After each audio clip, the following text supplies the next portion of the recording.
Descripción de la clavícula. La cara superior tiene una cara superior, una cara inferior, tiene un extremo esternal, donde se va a articular con el manubrio del esternón, un extremo acromial donde se va a articular con el acromion de la escápula, un borde posterior y un borde anterior. La cara superior es lisa, pero tiene algunas rugosidades donde va a tener inserción del músculo. Medialmente por esternal posterior, lateral y posterior por el músculo trapecio, anteriormente por el músculo deltoides. Ahora, en una cara inferior, en su parte media se va a ver una depresión que es el surco del músculo subclavio, donde va a tener inserción en el músculo subclavio y se va a ver el agujero nutricio. Cerca del extremo externo se va a ver rugosidades donde denomina impresión del ligamento costoclavicular. Mientras que en el extremo acromial se va a ver un conjunto de rugosidades donde se denomina tuberosidad del ligamento coracoclavicular, el cual se divide en dos secciones. Una anterior, que es más larga, que es la línea trapezoidea, donde va a tener inserción el ligamento trapezoide, mientras que uno posterior, que es una saliente, que es el tubérculo conoideo, no va a tener inserción en ligamento conoide. En el borde anterior va a tener sus 2/3 mediales, va a tener inserción en el músculo pectoral mayor, y en su tercio distal va a tener el músculo deltoides. En el borde posterior, en el tercio distal, va a tener inserción en el músculo trapecio. Un caso clínico de la clavícula es que mayormente tiene fracturas, lo sufren los niños, ya que por un mecanismo, una fuerza indirecta a través de la mano extendida, a través del antebrazo y brazo hacia el hombro, o también por un impacto directo sobre el hombro. Ahora vamos de descripción de la escápula. La escápula tiene una cara anterior o costal, una cara posterior, tiene un borde medial, un borde lateral, un borde superior, un ángulo inferior y un ángulo lateral. En su cara anterior se denomina fosa subescapular, donde va a tener inserción en músculo subescapular, mientras que en la cara posterior está atravesada por una saliente, que es la espina de la escápula, el cual divide una parte superior y una parte inferior. La parte superior se llama fosa supraespinosa, donde va a tener inserción en el músculo supraespinoso. La parte inferior va a ser la fosa infraespinosa, donde va a tener inserción en el músculo infraespinoso. De la espina de la escápula va a continuar con la apófisis, que es el acromio, el cual se va a articular con la clavícula. Ya. Ahora hablamos de sus bordes. De su borde media de la cara anterior va a tener inserción en el músculo serrato anterior, mientras que en el borde superior va a tener escotadura, que es la escotadura de la escápula, el cual va a pasar el nervio supraescapular y medialmente de esta escotadura va a tener un músculo de inserción, un músculo homoideo. De esta escotadura va a contener el apófisis coracoides, que es esta.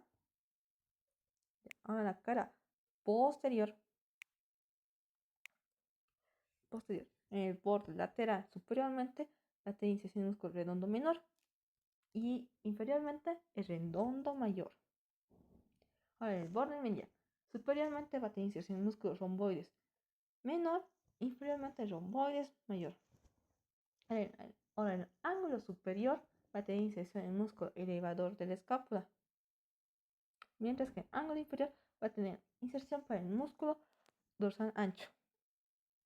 De la espina de la escápula, en su labio anterior va a tener inserción para el músculo trapecio, mientras que su labio posterior va a tener inserción para el músculo deltoides.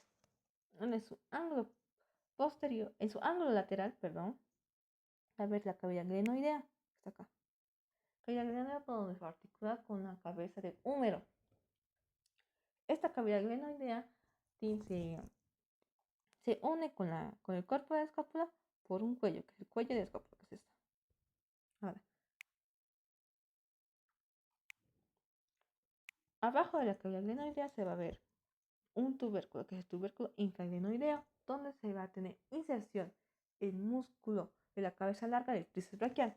Superiormente va a haber un tubérculo, que es el tubérculo supraglenoideo, donde va a tener inserción el músculo de la cabeza larga del bíceps braquial. Ahora de la apófisis coracoides, en su borde medial va a tener inserción en músculo redondo del pectoral menor, mientras que en el vértice va a tener inserción para el músculo coracobraquial y la cabeza corta del bíceps braquial. Ahora vamos a seguir con la descripción. Ahora, para un caso clínico del hueso de la escápula, es que mayormente se debe por un traumatismo grave entre el peatón y el vehículo, al cual mayormente afecta el acráneo. No es muy común esta fractura, ya que tiene que estar recubierta mayormente por músculos. Ya. Ahora vamos a tener la descripción del húmero. El húmero tiene una cara anterolateral, una cara anteromedial, una cara posterior. Tiene un borde también anterior, medial y uno posterior. Un extremo superior y un extremo inferior. Ahora en la cara anterolateral se ve que hay una cresta de forma de V abierta. V abierta que se denomina tubérculo deltoide, donde tener inserción en músculo deltoides. Inferiormente de este tubérculo va a tener inserción en músculo braquial. Ahora en la parte anteromedial, en la parte medial va a tener rugosidades donde va a tener inserción en músculo coracobraquial. Y también se va a ver el agujero nutricio.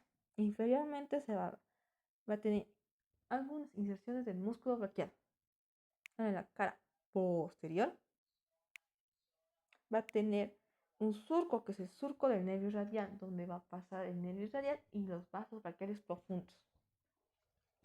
Superiormente de este surco del nervio radial va a tener una inserción del músculo en la cabeza lateral del tríceps braquial, mientras que inferiormente va a tener inserción en la cabeza medial del músculo tríceps braquial. Ahora, ese extremo anterior es confundido superiormente por el labio anterior del tubérculo deltoideo, mientras que inferiormente se delimita por la fosa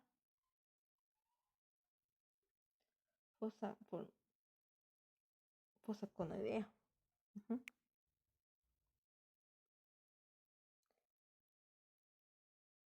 Mientras que medialmente el borde medial es redondo superiormente e inferiormente es más marcado. Ahora, de la borde posterior es líquido puro por el surco del nervio radial. E inferiormente sirve para inserción para el músculo brachioradial, y el músculo extensor radial largo del carpo. Ahora, extremo superior.